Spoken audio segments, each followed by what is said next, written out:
Petugas Satpol PP yang mengamankan gerobak cilok diserang pemotor Honda Beat di Pematang Siantar, Sumatera Utara nyaris terjadi baku hantam. Viral di media sosial, petugas Satpol PP diserang pemotor Honda Beat. Salah satu yang mengunggah video itu ialah akun Instagram @agusbenz4. Pada video, terlihat pemotor Honda Beat mendatangi sebuah mobil Satpol PP.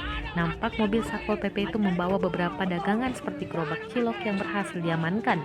Tiba-tiba pemotor Honda Beat menyerang petugas yang mengendarai mobil Satpol PP itu. Namun oleh seorang wanita, keduanya berhasil dilerai. Usai dilerai, petugas Satpol PP itu pun menancap gas untuk menghindari amukan massa. Karena ngebut, satu gerobak cilok yang diamankan amyar jatuh ke jalan.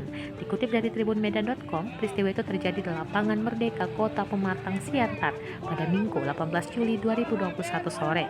Kericuhan berawal saat petugas selesai menertibkan pedagang jajanan yang biasa mangkal di lokasi tersebut.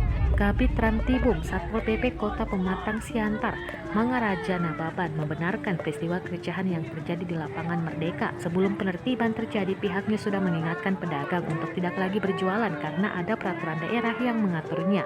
Lanjut Mangaraja, kericuhan itu terjadi saat petugas Satpol PP hendak kembali ke kantor setelah mengamankan gerobak pikul bakso cilok yang dinaikkan ke mobil patroli.